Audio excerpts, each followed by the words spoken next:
Let's talk about the healthy quarter that Aavas Financiers delivered. In fact, the Q4 profit has nearly trebled, and let's understand what really is the ground reality when it comes to this company. Who better than Sushil Kumar Agarwal, the whole-time director and CEO Aavas Financiers, to join in on the show. Great to have you on board, and thanks much for joining in on ET Now.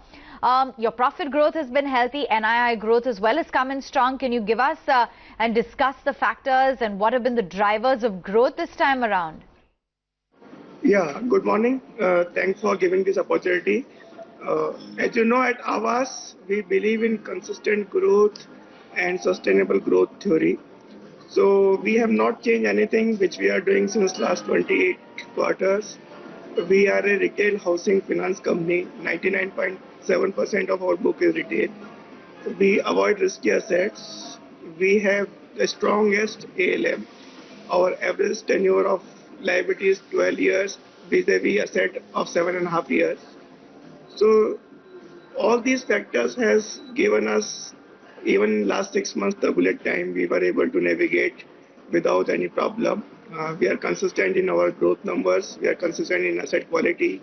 We are consistent in our return ratios. I'm going to ask you a very straightforward question. We know that there is stress in the NBFC space. All HFCs and NBFCs are struggling. How come you are growing? I'm just curious.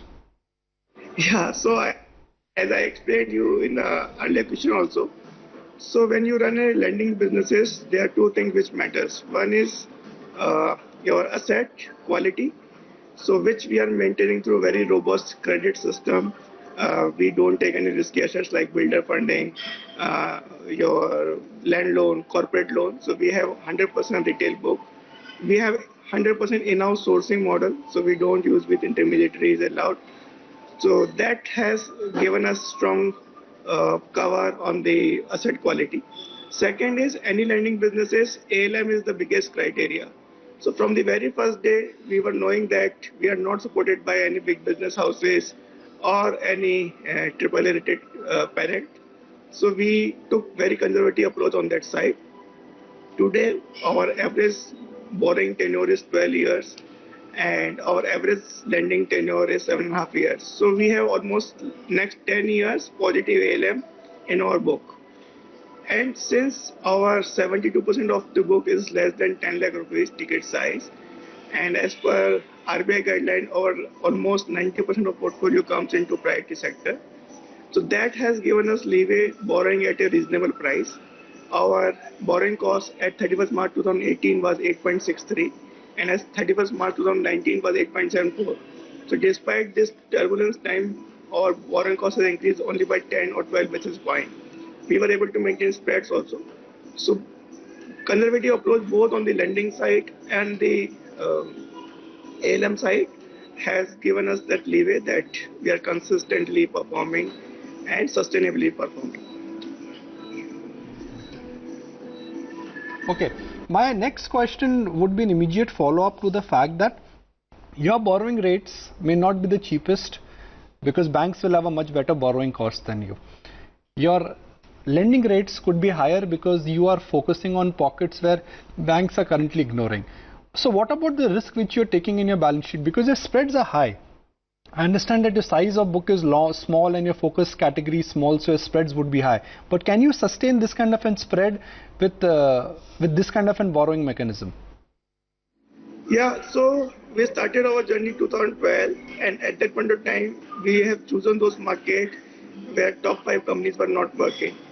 Today, we are spread in 10 states and we have 210 branches and we cover almost 1500 towns. So 80% of our branches are there where population is less than 10 lakh and housing loan penetration in those markets are less than 5%.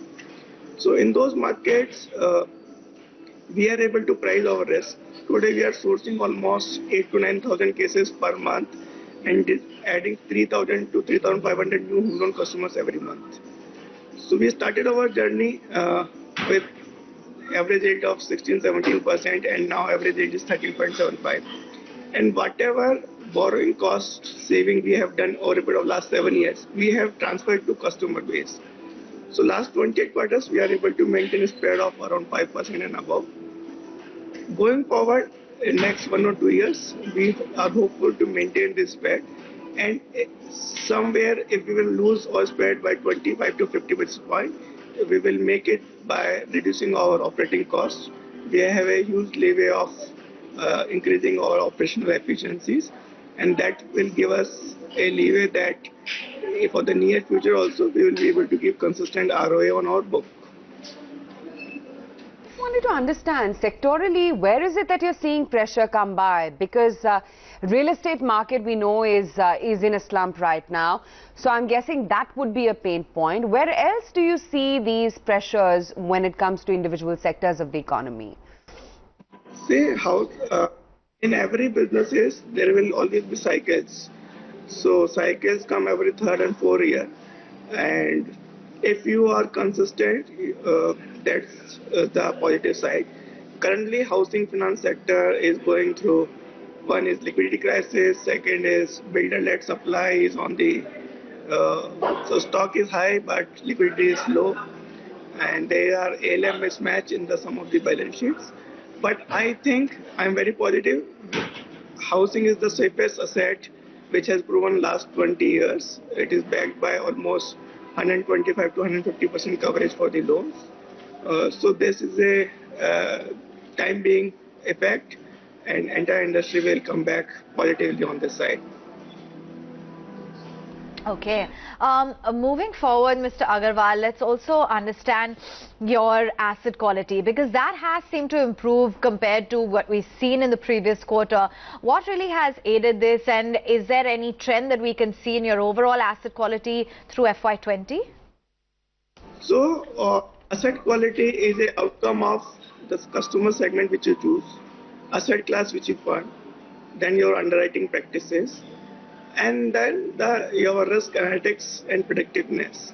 So at Aavas, we have worked on all these 4 aspects very conservatively and very clear in our thought process. So we work on the segment which is mostly unserved and unreached. Our average ticket size is 9 lakhs. 99% book is retail. We don't work with intermediaries. We have very strong underwriting processes with digital platform. And the kind of segment which we have chosen, that has given us leeway that 95% of our customers are living in that house which we have funded. So that's become a very strong added advantage to our portfolio. So our 1 DPD plus 1 year back was around 7.5%, which has reduced to 3.5%. And that gives you a future predictiveness.